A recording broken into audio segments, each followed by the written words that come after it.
Good afternoon, everybody. Thank you for participating in this webinar series that we have initiated. We being IFES South Asia, and let me introduce myself. I am Savitri Sumandiran, and I am the Regional Secretary for IFES South Asia. You may wonder who or what IFES is. And let me briefly introduce IFES to you. IFES is the umbrella body that affiliates university Christian student movements from around the world. And there are about just under 170 indigenous and independent Christian movements that have chosen to affiliate with IFES. I like to think of IFES as a place where we encourage listening to one another and where we facilitate both conversation and Christian community amongst like-minded student groups from around the world. Being on IFES, let me introduce our speaker. I think you can see him on the screen. His name is Dr. Vinod Ramachandra. He was born in Colombo and has lived much of his life and still lives in Sri Lanka. He has got both his bachelor's and his doctoral degrees from in nuclear engineering, but has chosen to now, for a while now, work with IFES as IFES's Secretary for Dialogue and Social Engagement. He's both a widely in demand speaker and he is a writer, and some of his books are Subverting Global Myths, Church and Mission in the New Asia, Gods That Fail, and his latest book that came out just maybe a month ago is Sarah's Laughter, Doubts, Tears and Christian Hope. So we welcome you, Vinod, and thank you very much for agreeing to lead these webinar series for Christian academics in South Asia. Thank you. Thank you very much, Savitri, and Azoni also for your prayer. It's a great pleasure for me to be with you all this evening. This is the first of a 5-part series on our responsibilities as Christian academics. And today we are going to lay the groundwork, as Savitri said, by looking firstly at our responsibility towards our subject or our particular academic discipline.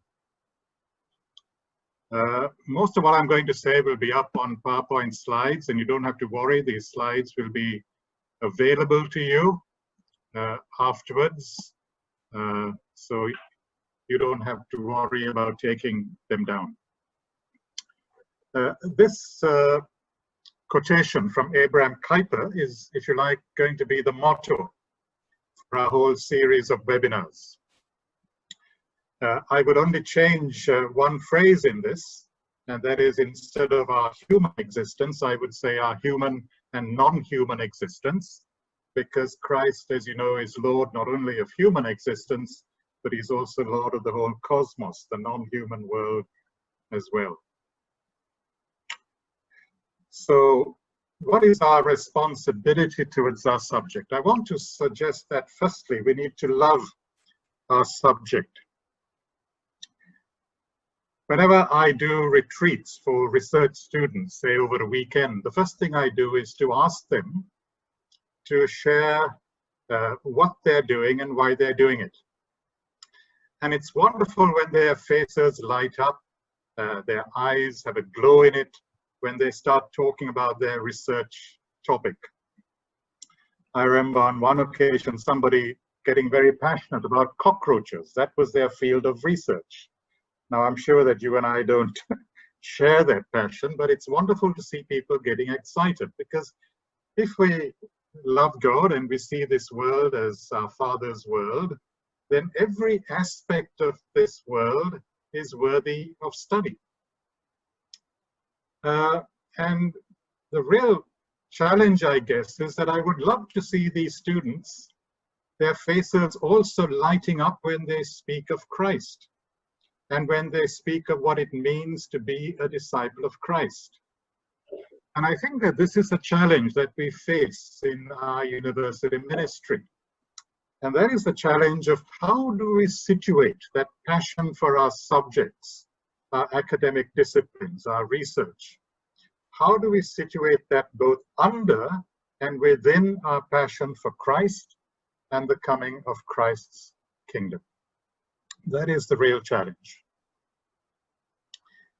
Secondly, we need to have a historical perspective on our subjects, because we believe not only in the God of creation, but the God of history. And this is where Christianity is very different from, say, the traditional Indian religions, the Hindu schools of thought, or Buddhism, because to us history is central. God has chosen to speak, to reveal himself in and through historical events, historical processes, historical agents. So every Christian, whether he or she is an academic or not, should have a sense of history. After all, we are born into institutions such as a nuclear family, an ethnic community, a nation state. We are in schools or universities. We have parliamentary systems, judicial systems, economic systems. Now, none of these fell from heaven yesterday. They have all developed over long periods of time. And if we are to understand ourselves as human persons, if we are to understand our place within the world, then we need to understand where we have come from and how these institutions within which we live, because they are historically created, can also be historically changed or transformed. Now, we belong to universities, and we know that Christians throughout history have had a very profound influence on the creation and the development of universities. This was true in medieval Europe. You know that some of the famous ancient universities in Europe developed as monasteries, monasteries devoted to Christian learning. The University of Oxford has as its motto, "The Lord is my light." And many of the prestigious colleges in the Indian subcontinent, here are three from India itself, were actually started by Christian missionaries. The oldest continuing university in India, Serampore, was actually started by William Carey, the Serampore Trio. And Carey was concerned not only to communicate the gospel, but also to bring the best of Western learning to India, and also the best of Indian learning, Eastern learning, which is why he also saw that the Mahabharata and the Ramayana were translated into Bengali, the first time it ever happened.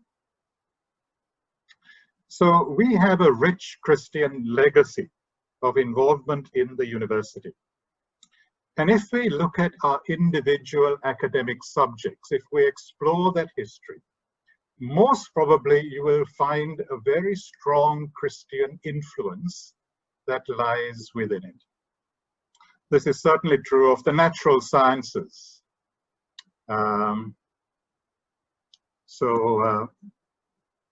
You have many of the names that we come across in our undergraduate science textbooks, whether textbooks in physics or chemistry or biology. Many of the names that are mentioned were actually deeply committed Christians who were motivated by their Christian faith, their belief that this world, like I said, is our Father's world. Nature is not something to be deified, to be worshipped, but rather to be studied, to be explored, to be stewarded. Here is Johannes Kepler, 16th century astronomer who discovered the laws of planetary motion. Here is a quotation from James Clerk Maxwell, perhaps the greatest physicist of the 19th century. You know, and there are many like that. And if you want to know more, There are many books that I would recommend on the history of science, and some of them have been written by committed Christians. Here are three in particular. All these three names, Peter Harrison, John Hedley Brooke, and Ronald Numbers, are eminent people in the field of the history of science, and they all happen to be committed Christians. So any of these books would be worth reading, or not just these books, but anything else written by these particular authors. But it's not only in science that we find Christian influence. Here is the church historian Andrew Walls writing about the 19th century. The 19th century saw scholarship immensely enriched by the Western missionary movement in, one is tempted to say, every department of learning except theology. When Robert Morrison was appointed a missionary to China in 1807, the entire Chinese resources of British academic libraries consisted of one manuscript in the British Museum and one in the Royal Society, and not a person in Britain read or spoke Chinese. From the London Missionary Society, and missionaries whose service began in the 19th century, there came no fewer than 4 professors of Chinese in British universities. And he mentions the 4 names. And he says of these, only one, James Legge, had had a university education. So it was a desire of these thoughtful missionaries, who themselves were not university graduates. Their concern to communicate Christ in a new culture that forced them to study the culture, the religions, the history of that culture, in this case, China. And the same, you know, is true of India or Sri Lanka. Many of the ancient Hindu and Buddhist texts were uncovered, translated by Christian missionaries, working together with non-Christian Orientalist scholars. Now, that's a legacy that is rarely spoken of in our universities.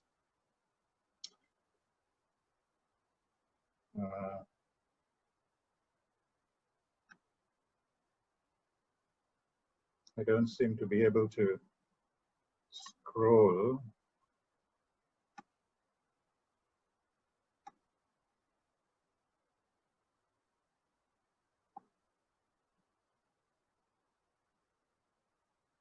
Okay, sorry, my screen froze for a moment.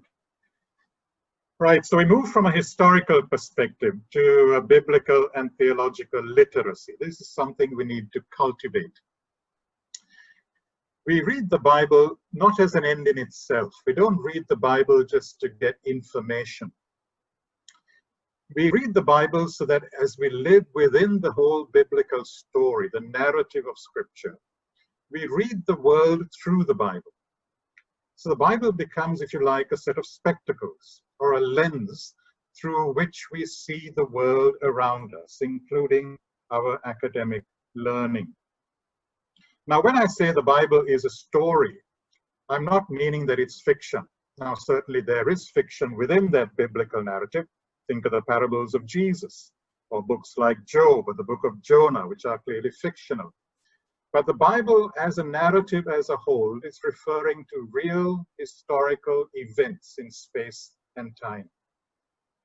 And to develop this literacy means to so live within that whole story. But even if we don't understand everything, and nobody does, at least we know what that story is about. From Genesis 1 to Revelation 22, what are the central themes? What are the main acts, if you like, within this whole drama that is taking place? And how do we see ourselves within that story? So we should never approach the Bible as some sort of encyclopedia that gives us knowledge about every subject under the sun. That's what we call fundamentalism. The Bible is not given to us to teach us science or to teach us geography or geology or whatever. Remember how Jesus just rebuked the scribes, the Bible students of his day, when he said, you know, you search the scriptures, but you don't realize the scriptures bear witness to me and yet you refuse to come to me. So the Bible is given to us in order to lead us to Christ, to find salvation in Christ. And then, as we live within that biblical story, we begin to look, like I said, at all of life, all of the world, as it is embraced by this Christ.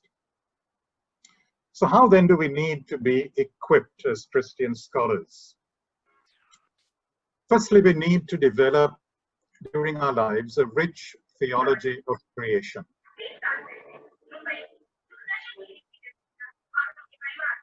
Please could you mute your phones? We need to develop a rich theology of creation.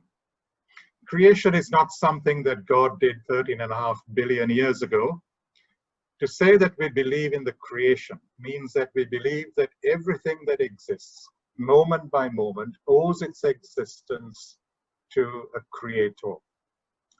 As in the book of Job, chapter 12, verse 10, we read, "In his hand is the life of every creature, the breath of all humankind." So creation is about dependence, that God alone is not dependent on any other, but everything else, you and I included, depend moment by moment on God. And if God were to withdraw his presence from us, we cease to exist. And the God that we Christians believe in is a God who is relational, the Trinity.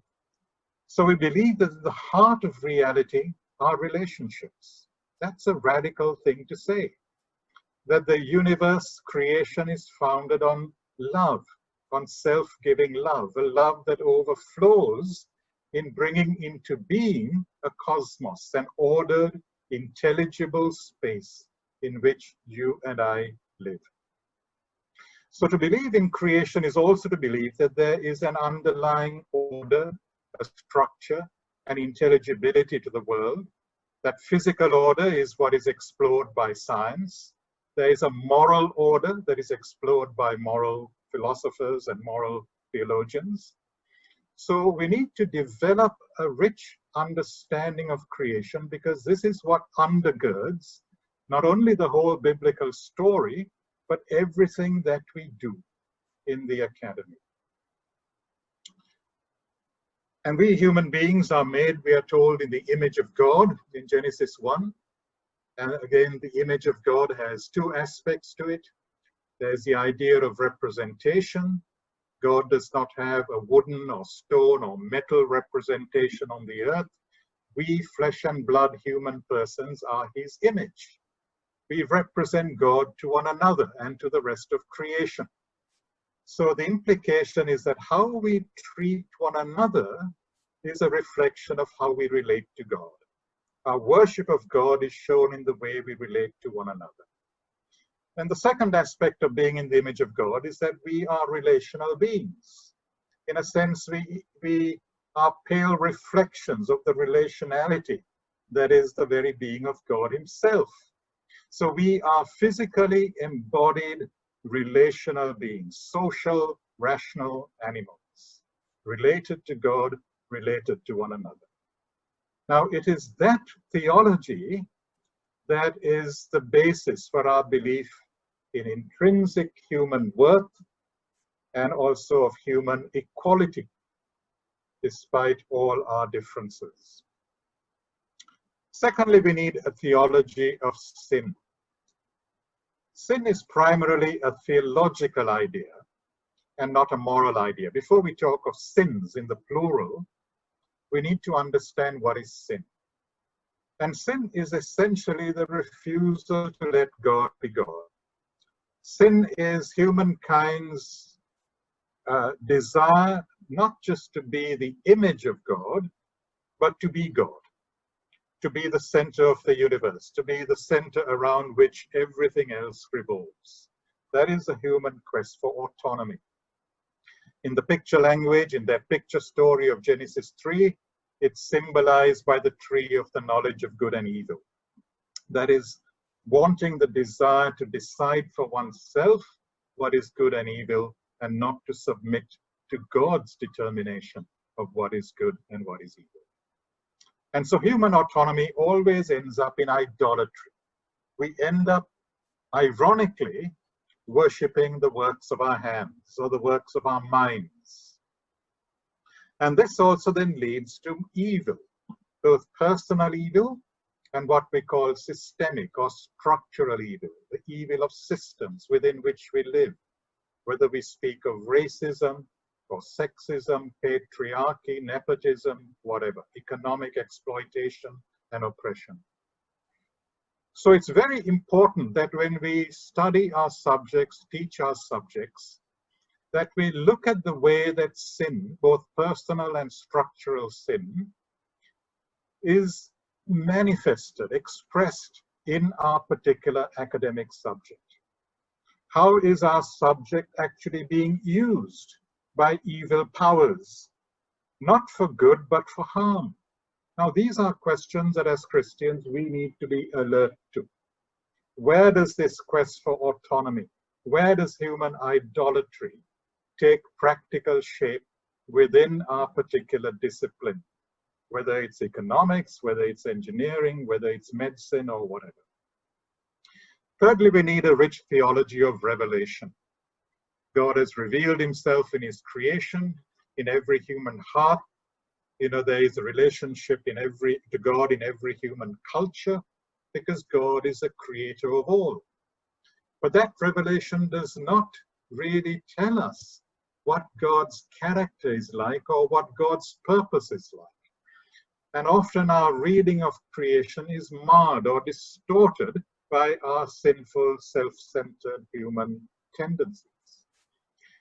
And that is why theologians also speak not only of God's general revelation in his world, but of his special revelation in history, and particularly God's self-disclosure in the calling of Abraham, and then through Abraham, the people of Israel, and then finding its fulfillment, its climax, where God himself comes amongst us in the person of Jesus of Nazareth.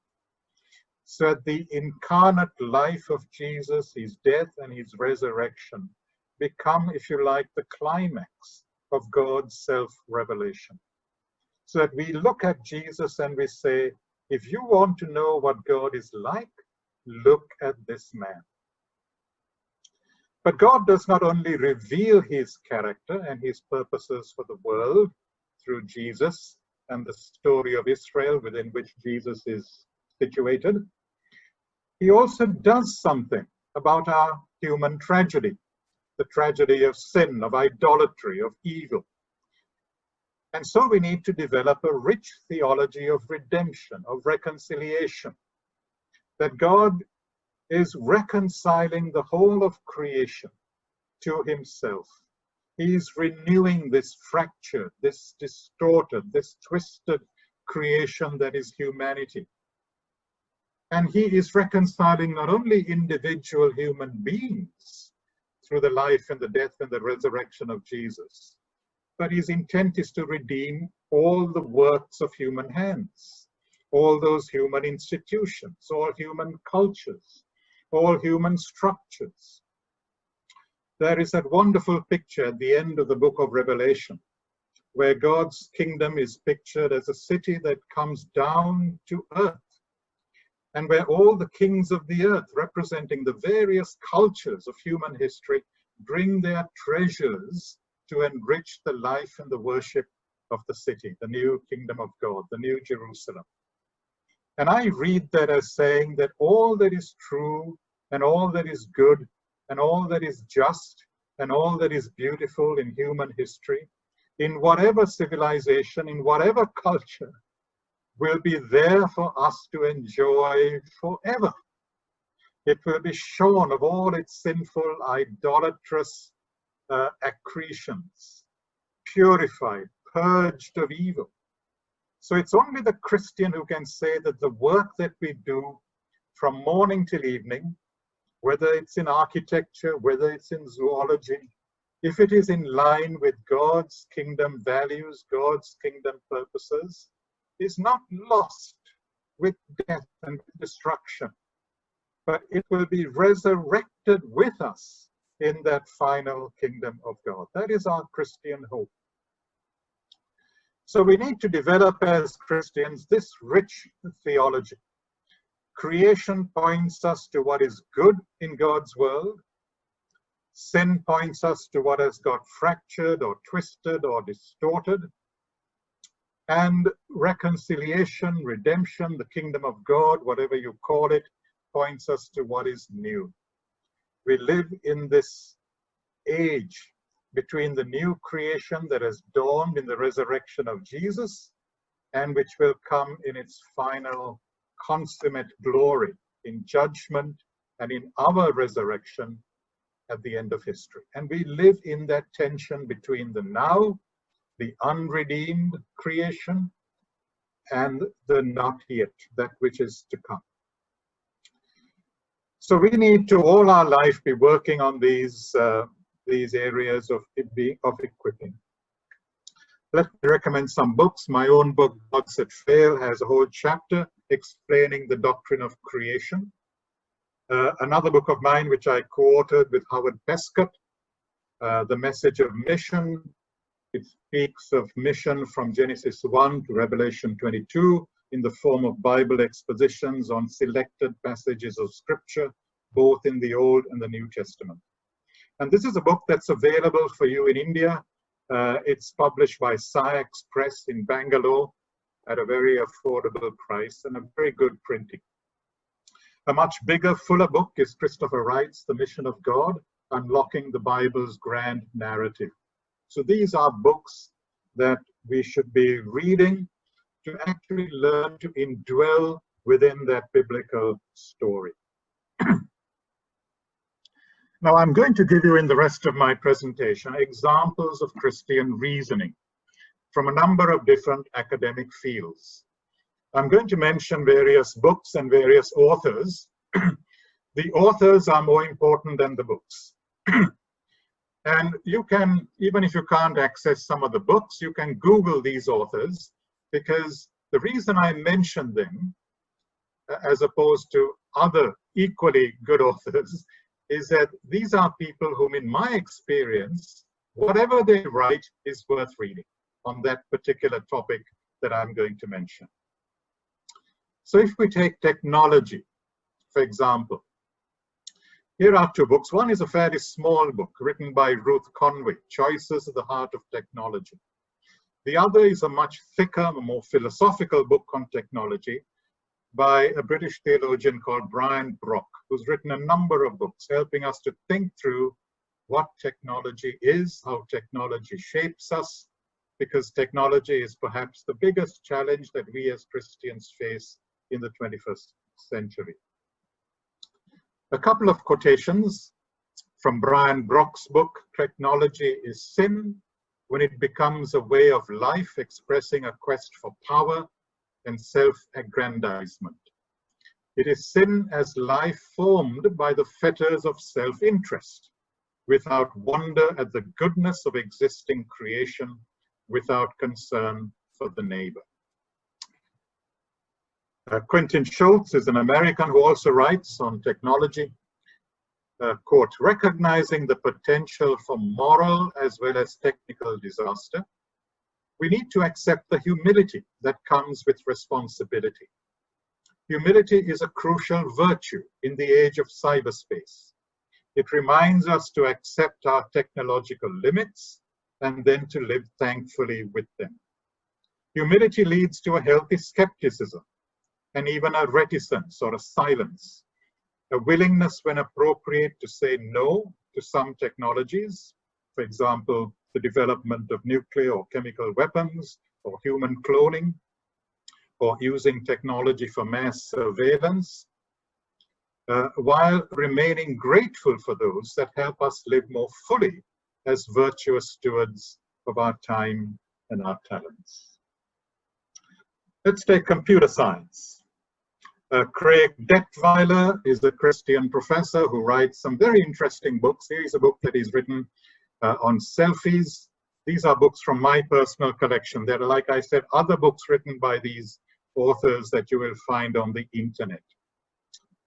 David Lyon is a professor in a Canadian university. He's one of the world authorities on the whole issue of surveillance, particularly internet surveillance.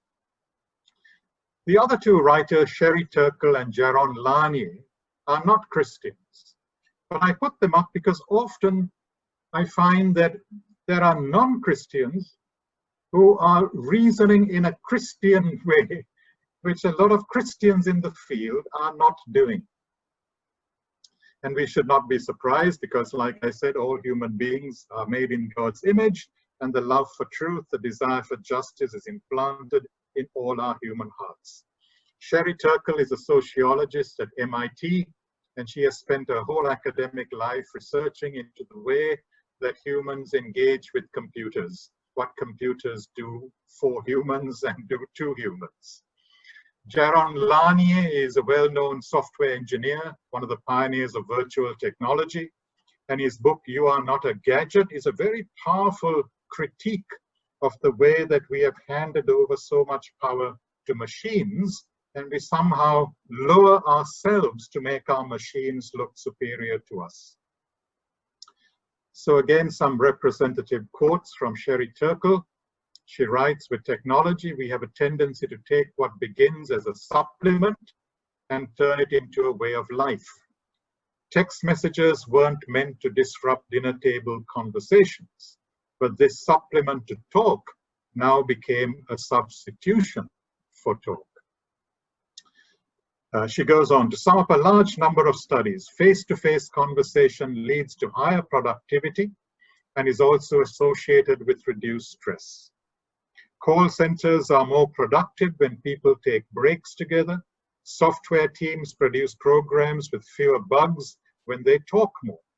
The conversation effect doesn't work the same way for online encounters, such as this. What matters is being together face to face. Also from the same book, she writes, many of the firms that encouraged employees to work at home are calling them back to the office to have a more collaborative and productive workforce. Now, this was written before COVID-19. To mentor for innovation, we need to convince people to slow things down, to let their minds wander, and to take time alone. And Jaron Lanier writes, you have to be somebody before you can share yourself. Now, I find that very interesting because they are bringing together what we mentioned earlier, that we are relational beings as humans, and there is no conflict between relationship and solitude. In fact, it's in solitude that we develop ourselves. We become deep people. We have something to share in relationships with others. But if we don't cultivate solitude, we have nothing really to share in our relationships. And then as we engage in relationships, face-to-face relationships with others, we deepen our own sense of self. So there is a dialectical relationship between being by myself in solitude and also being in relation with others. So that's a very profound Christian understanding of humanity, that the opposite of relationship is not solitude, but loneliness, which is a very different thing altogether. And it takes, like I said, these non-Christian thinkers to actually preach this.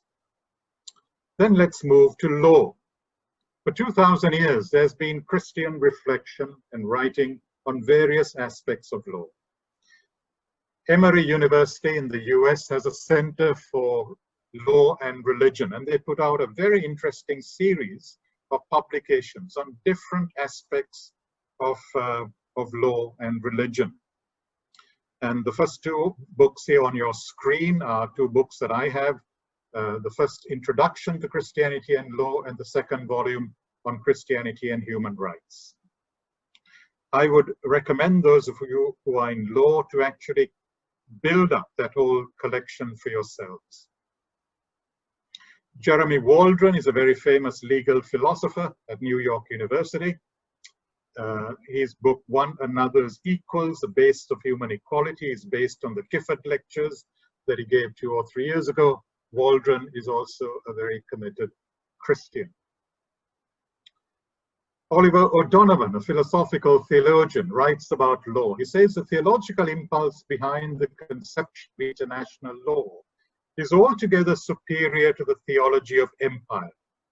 It acknowledges the claim of Christ to be the sole ruler of the nations and avoids erecting an icon of world government in his place. Yet his rule is not left as an empty ideal, but is given a clear institutional witness. O'Donovan is referring to the way that early Christian thinkers in the Roman Empire sought to develop the concept of international law, jus gentium in Latin, so that the law of nations and the law between nations came under the international law, which hopefully was a reflection of God's law and the rule of Christ over the nations. St. Thomas Aquinas, the most famous of all our medieval theologians and still very influential in very many parts of the church, from his book he writes, human enacted law can be just or unjust. To be just, they must serve the general good, must not exceed the lawmaker's authority, must fairly apportion the burden of general good amongst all members of the community. Such just laws oblige us in conscience, since they derive from the eternal law. Laws, however, can be unjust by serving not the general good, but some lawmaker's own greed or vanity, or by exceeding his authority, or by unfairly apportioning the burdens the general good imposes. Such laws are not so much laws as forms of violence, and they do not oblige our consciences, except perhaps to avoid scandal and disorder, on which account men must sometimes forego their right. Laws can also be unjust by running counter to God's good, promoting idolatry, say, and nobody is allowed to obey such laws. We must obey God rather than men. So clear distinction between law and justice and the foundation for civil disobedience.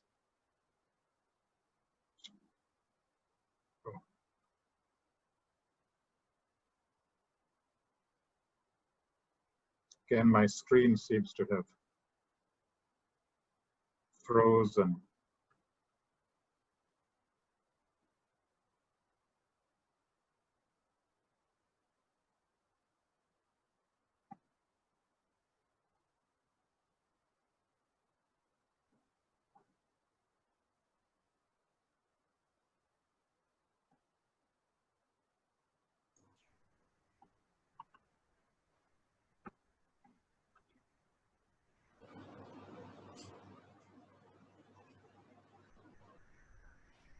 Okay. Again, Oliver O'Donovan, a quote from him, in making the legislative moment foundational, the modern tradition made a serious mistake about law. It supposed that law and legislation were one and the same thing, and that without the framework of founding legislation, there could be no society of law. The Christian assertion, on the contrary, was that no human existence was ever prior to law. Civil laws may be silent among arms, that is, in times of warfare, says Hugo Grotius, one of the pioneers of international law, the just war tradition in the 17th century, but not these other laws which are perpetually in force and are appropriate for every season. Another professor of law, John Warwick Montgomery, writes about the difference between law and morality, what morals can be turned into law and what should not, and I'll leave you to read that once you get the slides. I also have another quote from Stephen Carter, yet another Christian professor of law, but I'll leave you to read them. Let's move to political and moral philosophy. So two of my favorite political philosophers, very famous in their field, who are also committed Christians, are Nicholas Wolterstorff and Charles Taylor. Nicholas Wolterstorff's book on justice And Charles Taylor's book on a secular age should be compulsory reading for all those Christians who are involved in political and moral philosophy. Taylor's writing is not very easy to read. So there is a philosophical theologian called James K.A. Smith. I mean, his writing is also extremely worth reading, who has actually written a book to help us read Charles Taylor, called How Not to Be Secular, Reading Charles Taylor. Even if you're not able to get these books, there are other writings by these people that are worth reading. Some books, you see, are to be lived in. If you can read a book in just an hour or 2 hours, it's probably not worth reading. These are books that I have spent maybe a whole year in, reading them twice, 3 times, because I read not just to understand the ideas or the arguments, but I want to think the way the author is thinking. And so there are some books that actually we should make an annual project to live in this book for a whole year. Other authors that I found very helpful in the field of political and moral philosophy, Oliver O'Donovan, I've already mentioned to you, the late Jean Bethke Elshstein, and also Nigel Bigger, who until recently was professor of moral theology in the University of Oxford. So this short book, Behaving in Public, How to Do Christian Ethics, is basically how should Christians engage in the public square without quoting biblical verses at people. James Smith, I mentioned, has also written much on political philosophy and theology.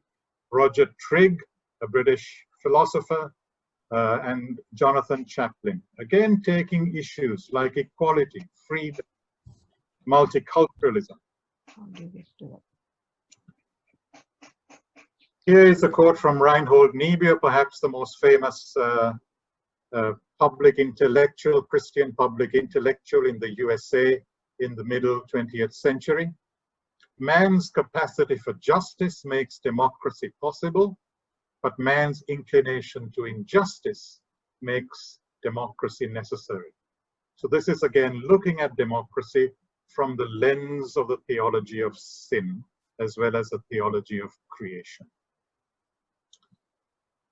You can read these other quotations at home when you get the slides. Let me just quote Roger Trigg. Any procedural notion of a just society, which places stress on systems and not integrity, on public laws and not private morality, pays attention to what can be publicly agreed without enforcing any one view of morality. Yet it is an illusion to think that any of this can be sustained without a moral outlook. We have to have some assurance that people enter political negotiations in good faith and intend to abide by the outcome. Honesty and integrity are the presupposition of agreements and not their product. A contract is no contract at all if it is kept only when it is convenient to do so. Oliver O'Donovan, we sum up this argument.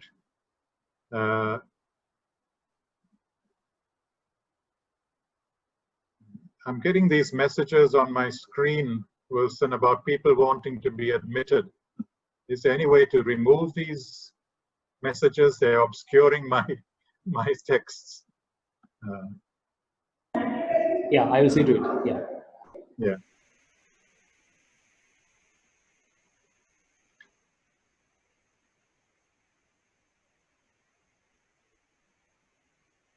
Okay, I'll maybe just take the Charles Matthews quote because the Oliver Donovan quote is obscured by a admit message. Okay, Charles Matthews, in a book, A Theology of Public Life, he says the belief that the liberal state is a response to the challenge of pluralism gets things the wrong way round.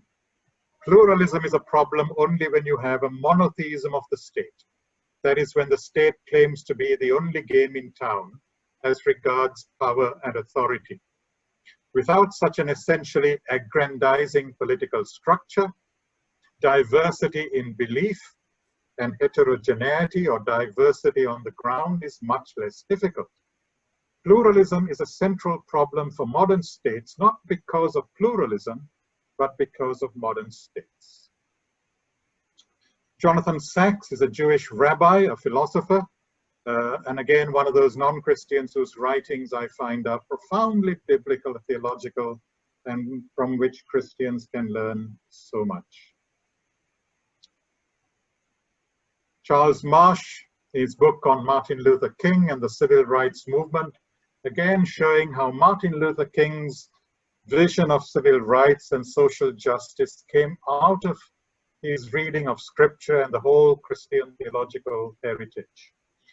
And it's interesting how in many secular books on politics and law, Martin Luther King is not referred to as a pastor. They take out the reverend before his name, and they talk of him just as a social activist and not as a Christian. Now when we come to science, I guess science is a field where there's been more Christian writing than any other academic field. And here are three authors I will recommend who are quite prolific. You'll find many of their books on the internet. This is just a sample. Dennis Alexander, if you're interested in biology, his books can be found on the internet, and I would recommend you read them. John Polkinghorne, a mathematical physicist and also an Anglican priest, has written many books on the interface, the dialogue between the natural sciences and theology or philosophy, and this is just one of his books, The Faith of a Physicist. Alistair McGrath, also a scientist and a theologian, many books, again on the dialogue between theology and philosophy of science.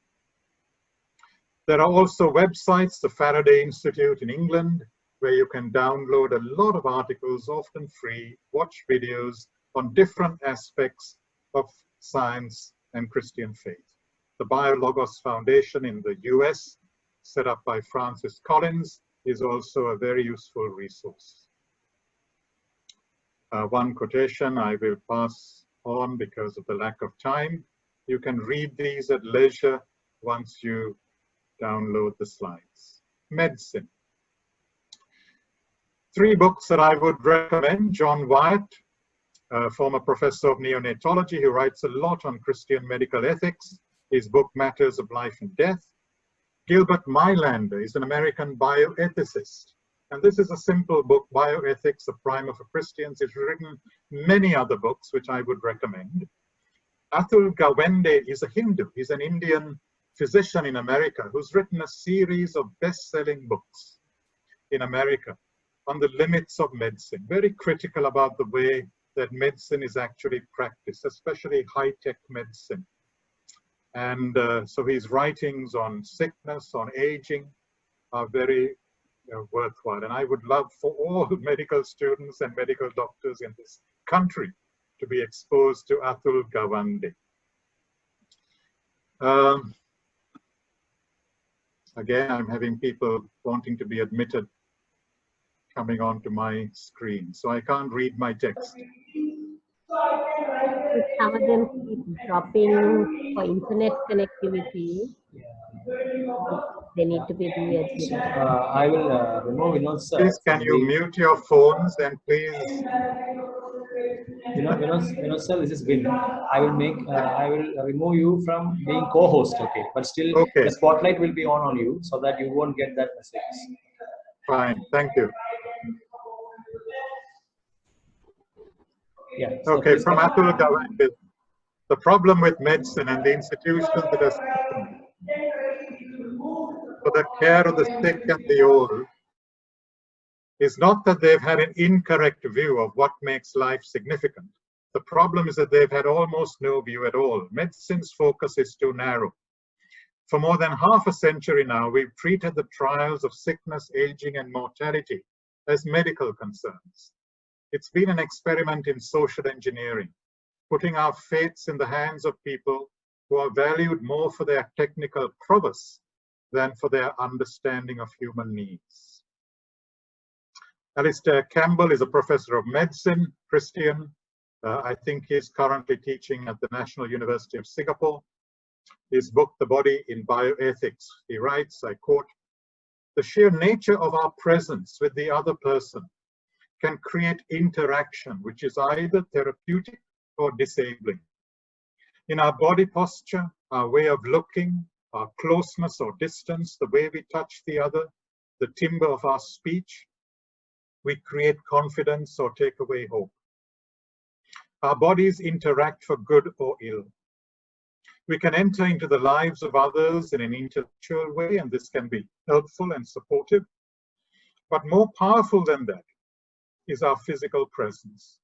It's no accident that in medical practice, the most effective medicine can be the doctor herself. A quote from Gilbert Mylander on prenatal screening and why Christians should say no to prenatal screening, looking for defects in the unborn child. I'll leave you to read that for yourselves. Okay, economics, another important field. And it's said that there are very few Christians who have written prophetically about economics. And the books that I have found most helpful are those written by non-Christians. And in the last 10 years, it's wonderful that some of the leading economists, Nobel Prize winners, have undertaken a searching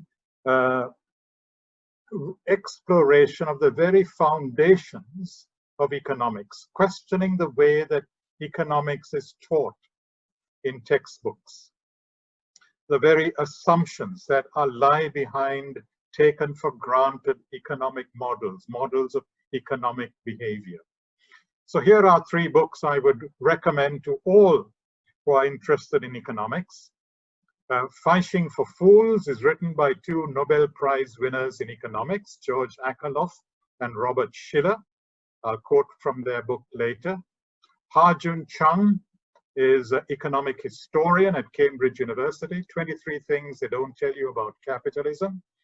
Amartya Sen, I guess all of you know of him, another Nobel Prize winner. This book has been around for quite some time, Development is Freedom. Just asking that simple question, what is economic growth for? It's not an end in itself, so then what is it for? Noam Chomsky, in his book Language and Responsibility, written many years ago, Chomsky is a famous philosopher of language. He wrote, any serious social science or theory of social change must be founded on some concept of human nature. There is always some conception of human nature, implicit or explicit, underlying a doctrine of social order or social change. So as Christians, we should be exploring what is the concept of human nature that is given in this particular model, this particular project. And do we agree or do we disagree? And if we disagree, why and what do we replace it with? Jerome Cargan, again not a Christian, but a very thoughtful commentator, a former president of Harvard University, writes, unfortunately, most economics textbooks continue to assert, as if it were a basic empirical truth rather than an unproven assumption, that individuals make rational economic choices uninfluenced by the behavior or the economic position of others. These assumptions make it easier to construct formal mathematical models, even though consumers are influenced by the preferences of others. I mean, just think of advertising. Advertising lobby spends billions of dollars, and yet economics textbooks don't deal with the influence of advertising.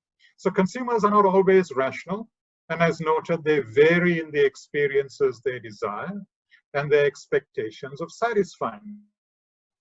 Simply having an obese person as a close friend increased the probability that an individual would consume more food and become obese.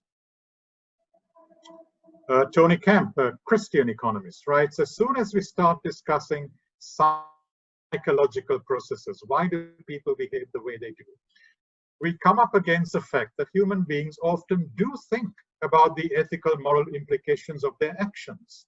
And all such thoughts threaten to rock the boat of technical scientific analysis of economic markets.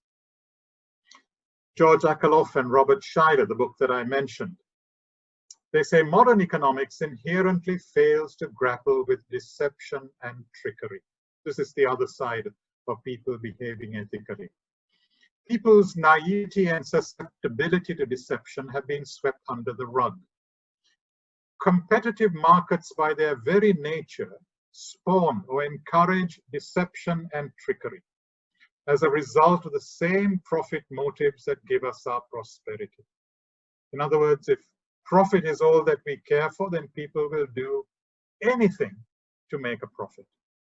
Had we economists appropriately seen free markets as a two-edged sword, we would all but surely have delved into the ways in which financial derivatives and mortgage-backed securities and also sovereign debt would turn out badly.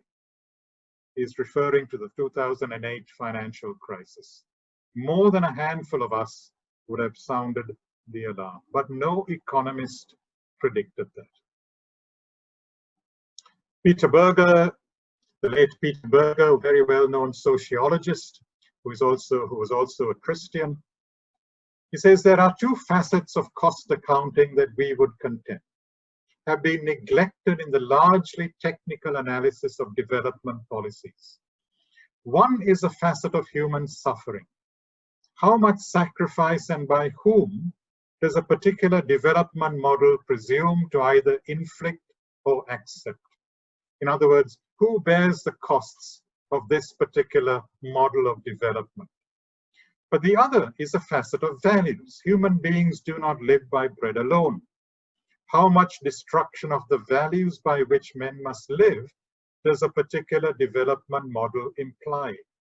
And further, what new values does the model have to offer in exchange for those it is about to destroy?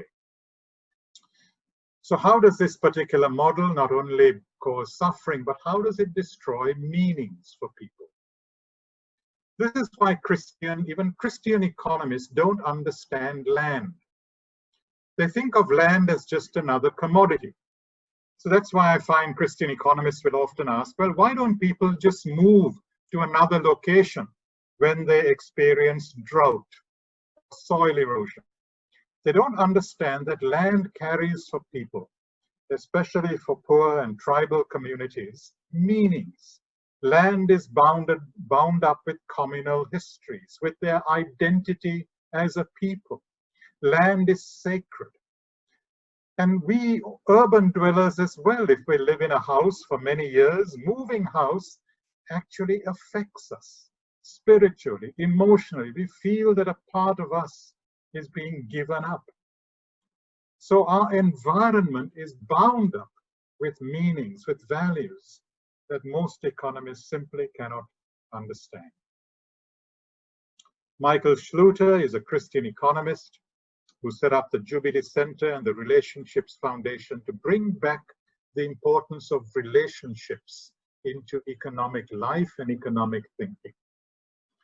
He writes, biblical teaching has a less materialistic understanding of poverty and deprivation than contemporary societies. Lack of relational support, that is the absence of those to whom you can turn for emotional encouragement, is as critical as lack of financial resources. Of course, financial and relational deprivation are closely linked. The financially deprived find it hard to maintain friendships and family links, often because they lack the funds with which to entertain, give gifts, and play a role in community affairs. But equally, we know today that those who lack emotional support often suffer greater stress and ill health, psychiatric disorders, have lower educational achievement, and are more likely to commit crime. The probable result of this combination is financial deprivation. And that is why we should question these figures about, $2 a day being the poverty line. That may be relevant in a village, but in an urban environment where people don't have this relational support, they may need $10 a day or $15 a day to actually survive. Psychology. Again, here are 3 books that I would recommend, or 3 authors, Christians, who are helpful in the whole area of psychology. Just one quotation from Miroslav Volf, his book, The End of Memory, dealing with trauma and reconciliation. He writes, A major limitation of Freud's work on memory is a lack of a robust sense that relationships between people, as well as broader social relations, need to be healed, and not just individuals. In Freud's account, a person who has caused a trauma does not figure in its healing, because healing takes place primarily through the traumatized individual's, quoting Freud, reconciliation with the repressed material, which is coming to expression in his or her symptoms. Freud and a good deal of trauma literature in recent years concentrates on the individual's freedom from symptoms so as to be able to function normally in wider society. That goal, while important, is clearly limited. It leaves unaddressed the social and the moral dimensions of traumatic experiences. Fraser Watts, who's both a theologian and a psychologist, talks about the theological contribution to psychology, both critiquing reductionist forms of psychology, as well as trying to enrich psychology with a richer understanding of what it means to be human. Jerome Cargan again, I'll pass over that. Music. Jeremy Begbie is a professor of theology who is also a professional musician, and he's written many books and essays on the theology of music. And here are just two books of mine which I would recommend. One quote from him. Here we need only underline that the most basic response of the Christian towards music will be gratitude. This does not mean giving unqualified thanks for every bit of music that we hear, but it will mean being thankful for the very possibility of music. It will mean regularly allowing a piece of music to stop us in our tracks and make us grateful that there is a world where music can occur, that there is a reality we call matter that oscillates and resonates, that there is sound, that there is rhythm built into the fabric of the world, that there is a miracle of the human body which can receive and process sequences of tones. For from all this and through all this, the marvel of music is born. None of it had to come into being. Music serves no evolutionary purpose, but it has, for the glory of God and for our flourishing. Art. Again, a lot of Christian thinking and writing about art. Here are just two books from my own collection, but there are many out there that you can find on the internet. John Walford, a Christian artist, writes about broken beauty, saying the purpose of art is not just beauty. Art is not primarily about beauty, it's about truth, revealing the truth of the human condition. And the human condition is both beautiful but ugly. There is pleasure but also pain. And Christian art should bring out both that beauty but also that ugliness, and how beauty can often emerge through ugliness and through pain. George Steiner is a Jewish polymath. He died a couple of years ago, perhaps. Well, people say he's one of the greatest thinkers of the 20th century, a Jew, George Steiner. He asked the question, why should there be art? Why poetic creation? The question is an exact analog to that posed by Leibniz, 17th century philosopher, mathematician. Leibniz asked the question, why is there a universe at all? Why not just nothingness?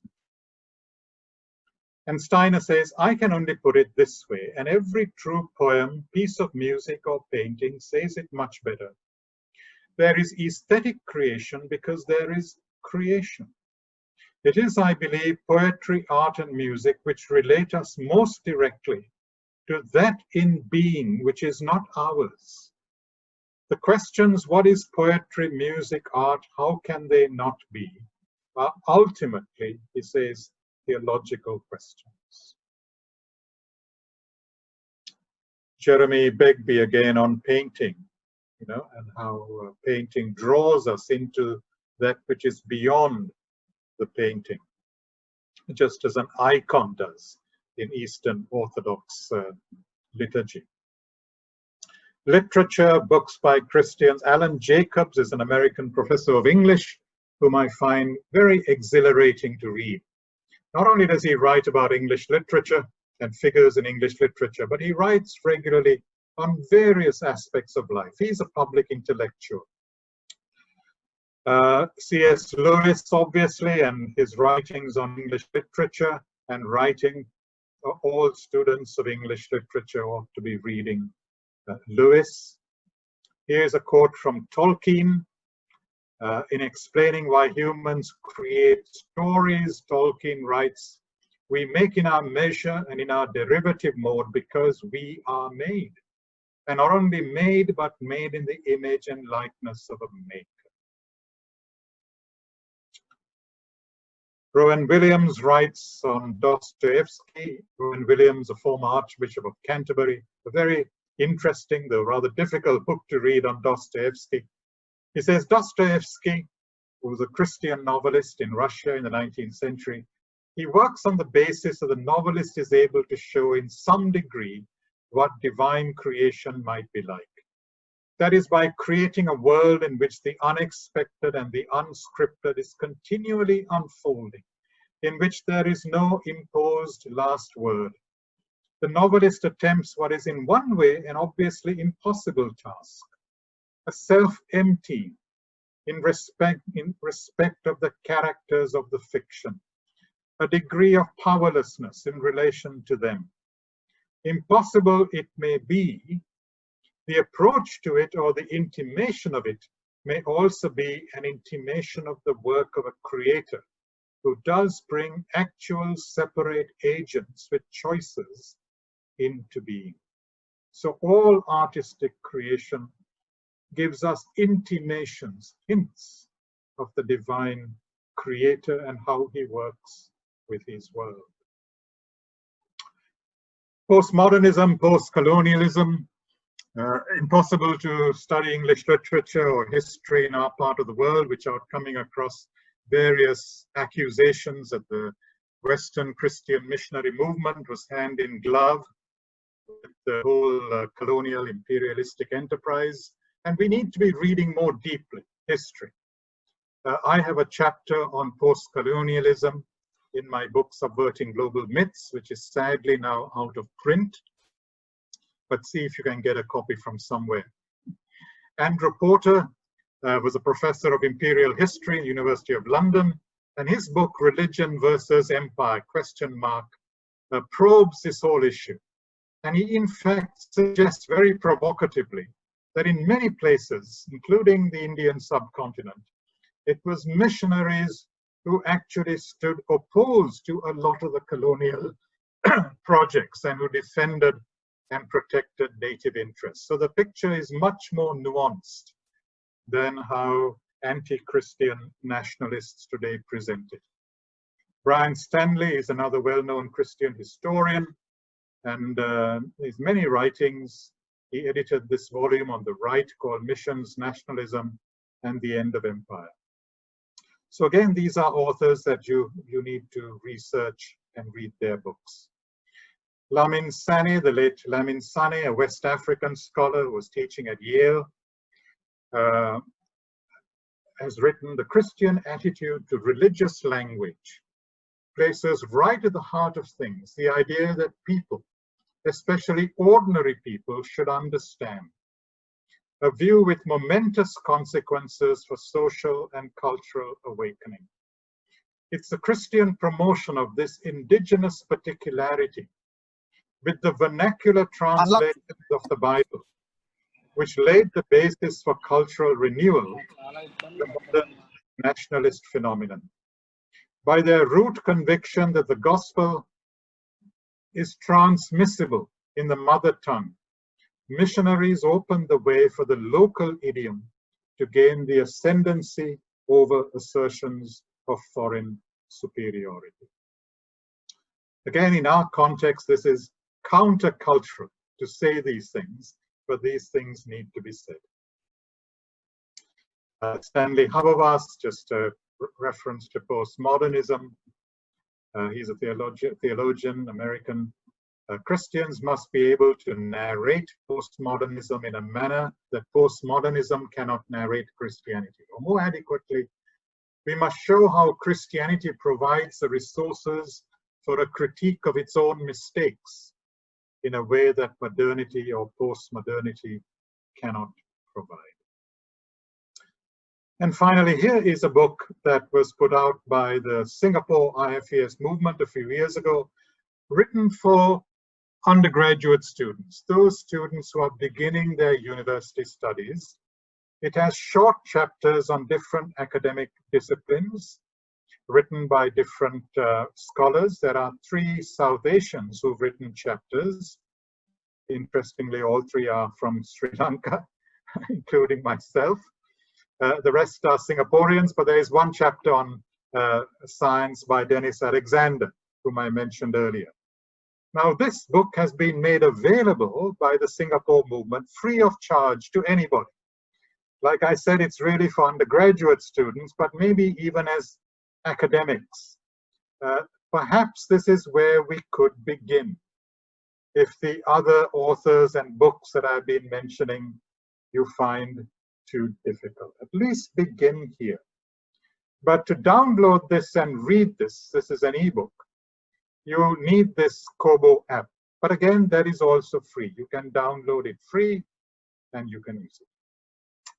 So thank you very much, and I'm sorry that I've gone a bit beyond the time that was given me.